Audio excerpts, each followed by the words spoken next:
میرے اللہ نے دنیا کے اندر مال اور دھن دولت سب کچھ بنایا، اور اس دنیا کے اندر رہن سہن کا نظام بھی میرے اللہ نے بنایا، اور جب میرے اللہ کا بنایا ہوا سارے کا سارا نظام ہے تو پھر کوئی میرے اللہ کے بنائے ہوئے نظام زکوٰۃ کو کیسے جھٹلا سکتا ہے؟ کوئی شخص اگر اس نظام زکوٰۃ کو جھٹلائے گا اس کا اس میں اپنا نقصان ہے۔ میرے اللہ نے جو نظام زکوٰۃ کا نظام بنایا اس کے اندر کل انسانیت کا نفع ہے۔ سب جانتے ہیں کہ لوگوں کا دولت کے اعتبار سے معیار ایک نہیں ہوتا، کچھ لوگ مالدار ہوتے ہیں اور کچھ لوگ غریب ہوتے ہیں۔ نہ تو اسلام نے غریبوں کو تنہا چھوڑا کہ غریبوں کو زکوٰۃ دی جائے، صدقات دیے جائے، اور نہ ہی اسلام نے امیروں کو آزاد چھوڑا کہ وہ اپنے مال کو اللہ کے راستے میں خرچ ہی نہ کریں۔ اللہ تعالی نے صاحب نصاب کو ہی مال خرچ کرنے کا حکم فرمایا، یعنی جو شخص زکوٰۃ میں نصاب کا مالک بن جائے گا وہی 2.5% زکوٰۃ ادا کرے گا۔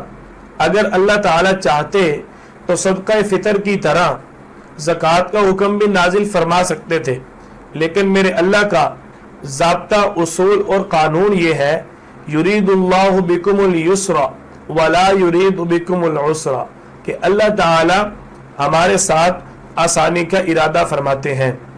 حضرت ابو ہریرہ رضی اللہ تعالیٰ عنہ فرماتے ہیں کہ ایک شخص نبی کریم صلی اللہ علیہ وسلم کے پاس آیا اور آ کر عرض کرنے لگا، یا رسول اللہ کون سا صدقہ افضل ہے؟